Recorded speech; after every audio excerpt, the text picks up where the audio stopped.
Welcome everybody to the Smoothie Challenge Celebration webinar. We are absolutely delighted that you are here. Lynn will start the webinar off for us. So over to you, Lynn. Thank you, Mariette. So I suppose the reason we want to do this is to say a big thank you to all of you who participated over the past 2 weeks. And also just touch on the importance of celebration, because I think so often we forget to celebrate the small little everyday achievements that we take. And I know by myself, and I just realized how easy it is to get caught up in feeling like we're going nowhere. But when we actually stop and think and look back of the things we have done rather than focus on what we didn't do, we'll find usually that there's more stuff that we did get done and that we are making progress more so than we think. And to me, I feel that taking the time to acknowledge and celebrate our progress can actually open the gateway for gratitude, or perhaps being grateful for what we have will also pave the way for celebration and for the acknowledging our progress. And a few years ago, I had the pleasure of listening to renowned positive psychologist here in Ireland who's called Maureen Gaffney, and she wrote a book a few years ago called Flourishing. And what she found from her research and her studies was that we need actually 3 positives to 1 negative to just, I suppose, break even. Though we tend to think that it's 1 and 1, but it isn't actually 1 and 1. And if we want to truly flourish, we need 5 positives to 1 negative. And I think sometimes, big things happen or small things happen, and we tend to focus on the more negative things. And it's a really good way then to stop and smell the roses and take some time and celebrate the little achievements that you're doing, the things that you're doing day in, day out. And that's why we want to give you this concluding webinar to celebrate your achievements over the 2 weeks and help you acknowledging the steps that you've taken and hopefully some habits that you've formed, eating more greens, eating more smoothies, taking more time to, make better food choices, or whatever it is that you have put into practice over these 2 weeks. So we're really happy that you were here and that you continue with the 2 weeks. And so thank you so much. And I'm going to bring you over to Mariette. Thank you, Lynn. So I want to say to you, I see you. I am amazed. I am inspired, and I am so grateful. That's how your generous participation makes me feel. Thank you. So as an eternal optimist, I love celebrating and being curious about life. And generally, we tend to celebrate things that are on our calendar, and it's normally events like birthdays, Christmas, and so forth. But whatever it is that we do celebrate, celebration unites communities, and it gives us a sense of belonging. And to celebrate life on a daily basis is a way to develop an attitude of gratitude. And this positively affects our well-being. And this can also transform our outlook on life, as well as our ability to deeply enjoy what we actually already have. And it's like Lynn said, sometimes celebrating the small things that we already have is equally important. And that gives our life purpose. So acknowledging and celebration both for me enhance our purpose of living.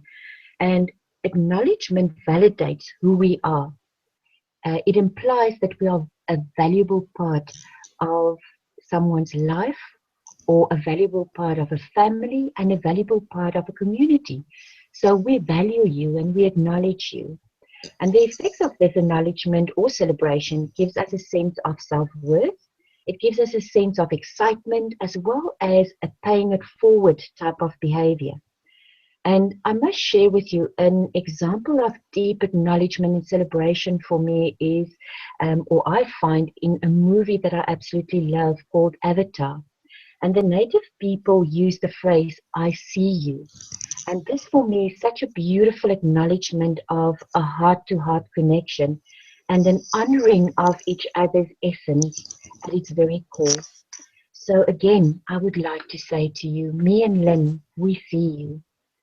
And as habits, I want to share with you, I celebrate and acknowledge my life on a daily basis. And in the morning, I celebrate my day even before it begins.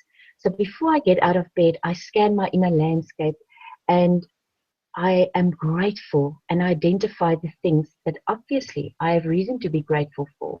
So even having a bed to wake up in is, especially in South Africa, quite a big deal and a big celebration.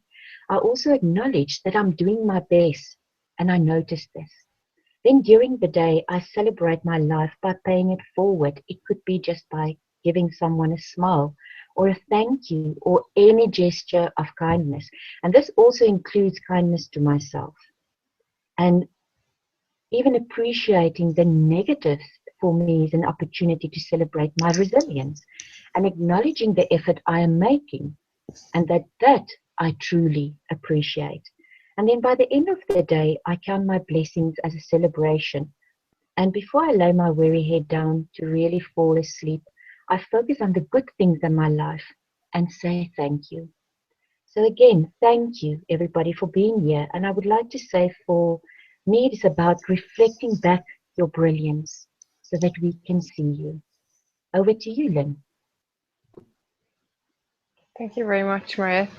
So, as part of this 14-day challenge, which was all about rituals, daily rituals, and making a smoothie on a daily basis, or basically just getting more color in your diet and the foods you on your plate would be part of your daily self-care rituals. So, I would like to just conclude this with a short kind of 6-step progress or steps to help you to take towards establishing daily practice, and in this case a daily self-care practice. And these steps are taken from an article I found on a website called lionsroar.com. So the first one is set your intention, and this is really powerful, and I don't think we think enough actually how important it is to set intentions, and they can be small, but it is where attention goes, focus flows, and result shows, which is something I learned recently. So when you set your intention, get really clear and establish your why. So when we talk about your why, it's like, why do you want to do this? And why do you want to change? Or why do you want to add more things in? Or why do you want to maybe take something out because it doesn't serve you?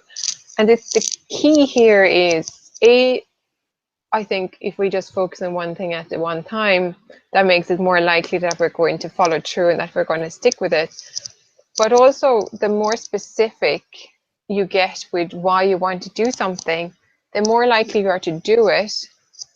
And this is why I go back to saying, don't pick too many things, and maybe start with just the one non-negotiable for your intention. And when you're very clear why you want to do something, it makes it easier to get back on track every time you get sidetracked by life or people or events or whatever it is. And sidetracked we get all the time. So being clear why makes it easier to get back on again and again and again. And the second then is to establish a clue or a cue. And this is so that you have something to help you remember your practice. So it could be, if it's getting better at having breakfast in the morning, making sure everything is ready from the night before. So sometimes, for example, with the smoothies, for me is to put everything in a container the night before. So all I have to do is add my liquid and blend it in the morning, and it's ready to go. It could be, for example, if you're trying to incorporate some basic meditation, it could be to have a cue that every time you go to open your computer before you start it, you're going to take 3 deep breaths or something like that.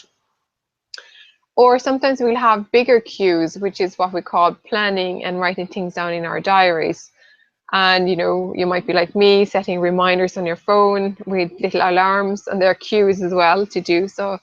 And like I said at the beginning, really start small and make it doable.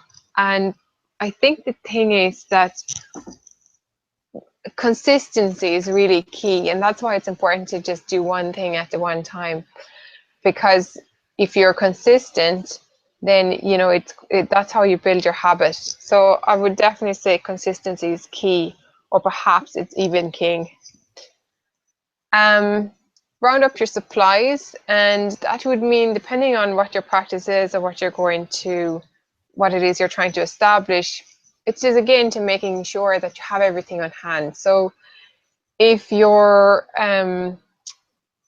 practice is to make sure that you go out for a walk every day, to make sure that your jacket and your runners and your clothes that you need and your reflective vest is all handy, ready to go.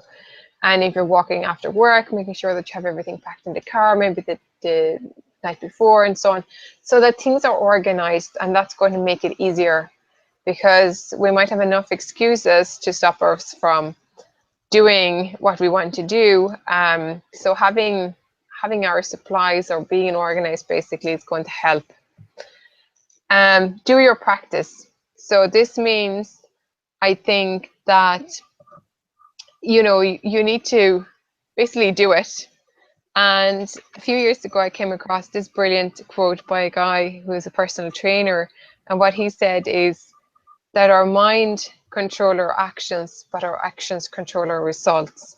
So if you're busy about thinking about what you're going to do, make sure you actually move it into action. And we saw many of you taking action, doing your smoothies, setting intentions, and sharing them with the rest of us to inspire all of us. So, just make sure you actually do something as well.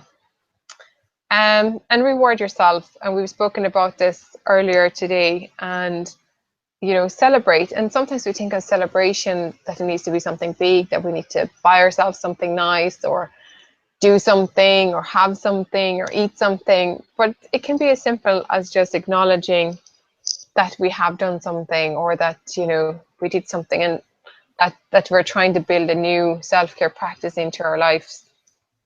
And yeah, sure, it is really nice to celebrate with something, with another ritual, maybe to conclude that you've done something. So like if you've been out for a run, for example, for half an hour, it might be nice to reward yourself with a hot bath afterwards, or something like that. But really, rewarding is, to me anyway, actually the most important, is to acknowledging the effort that you're putting in. And our brains really love positive reinforcement. So that's why it's important to acknowledge that you're making progress. And 6 then is to track progress.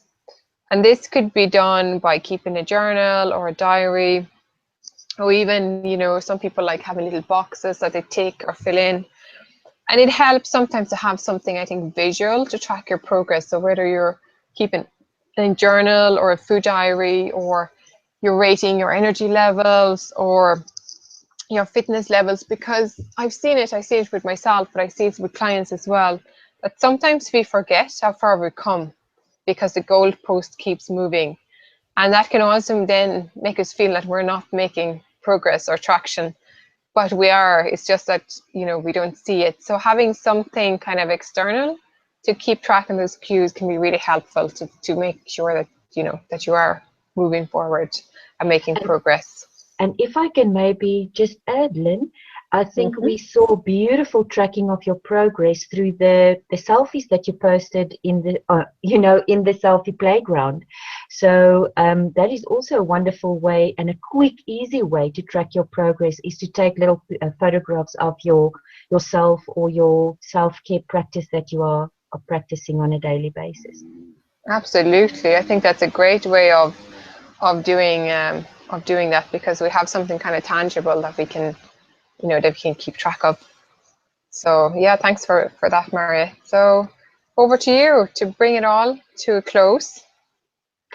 Awesome. Thank you, Lynn. So we're going to ask each one of you to just complete the survey for us and give us feedback on your specific experience.